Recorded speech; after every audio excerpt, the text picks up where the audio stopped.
청취자 여러분 안녕하세요. 오늘은 통과기업, 그러니까 파트너십이나 S법인 같은 거 운영하시다가 사업 손실이 났을 때요. 특히 내가 정말 적극적으로 참여했고 또 투자한 돈도 충분하다. 이럴 때 얼마까지 세금 보고할 때 손실로 인정받을 수 있는지 이거 한번 명쾌하게 파헤쳐 보겠습니다.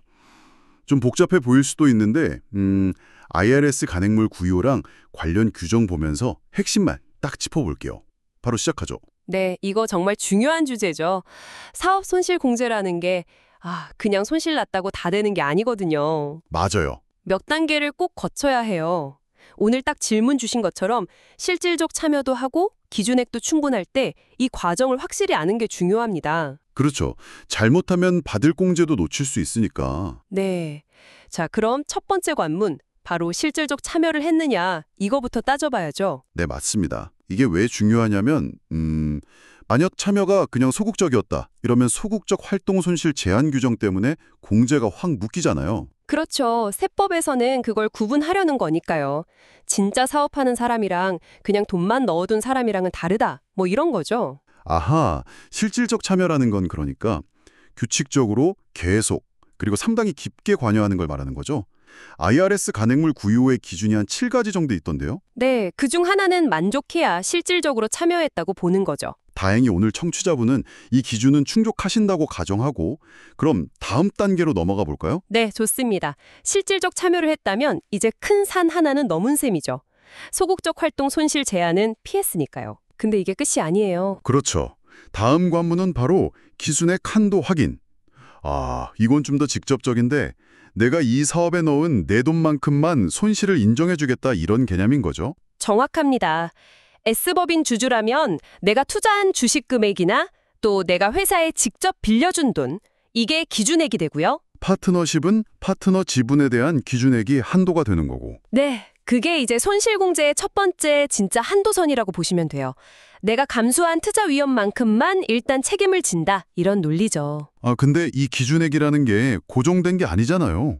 이익 나면 늘고 손실 보거나 배당받으면 줄고. 맞아요. 그래서 매년 관리가 필요해요. 이걸 놓치는 경우가 은근히 많거든요. 청취자님은 다행히 이 기준액도 손실액보다 충분하다고 하셨으니까 자, 그럼 두 번째 관문도 통과. 네, 그럼 이제 세 번째 허들로 가봐야죠. 세 번째가 위험 감소 한도, at risk limitation이죠. IRS 간행물 구요에 나오는 내용인데 이게 기준액이랑 비슷하면서도 좀 다르다고요? 네, 좀 더 까다롭다고 할 수 있죠. 실제로 내가 경제적으로 손실볼 위험에 처한 그 금액만 따지는 거거든요. 예를 들면 그런 거요. 내가 갚을 의무가 없는 대출, 그 비소구 대출, non-recourse loan 같은 거, 그건 기준액에는 들어갈 수 있어도 내가 직접 돈 뗄 위험은 없으니까. 그렇죠. 바로 그겁니다. 그런 건 위험 감소 한도 계산에서는 빠질 수 있다는 거죠. 이게 왜 있는 건가요? 기준액만 보면 될 것 같은데? 이게 예전에 좀 세금 회피 수단으로 쓰이던 걸 막으려고 생긴 거예요. 실제로는 위험이 없는데 서류상 부채만 키워서 손실공제를 왕창 받는 걸 막으려는 거죠. 그렇군요. 그러니까 기준액에 충분해도 진짜 내 주머니에서 나갈 위험이 있는 돈 범위 내에서만 공제해주겠다. 더 깐깐하게 보는 거네요. 네, 맞습니다. 일종의 추가 안전장치라고 보시면 돼요. 이것도 다행히 청취자님은 충분하다고 하셨으니 와, 이제 진짜 다 온 것 같은데요? 네, 이제 거의 결론에 도달했습니다. 자, 그럼 정리해 봅시다. 청취자님의 경우 1. 사업에 실질적으로 참여했고 2. 기준액도 충분하고 3. 위험 감소 한도도 충분하다.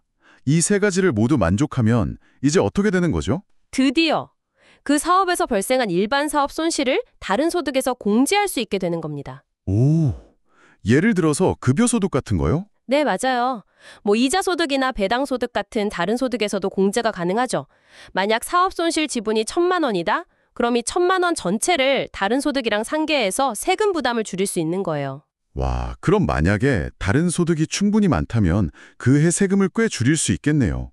물론 전체 소득에 따른 또 다른 제한이 있을 수는 있겠지만 기본적인 원리는 그렇다는 거죠. 네, 기본적인 원칙은 그렇습니다.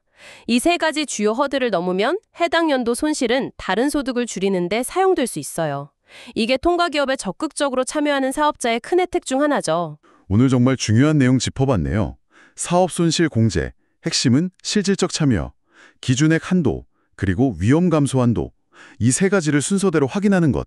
이제 좀 명확해지셨기를 바랍니다. 네, 여기서 근데 한 발짝 더 나아가서 생각해 볼 질문이 있어요. 오, 뭔가요? 만약에요, 이 사업 손실이 너무 커서 다른 소득이랑 다 상계하고도 최종 소득이 마이너스가 됐다.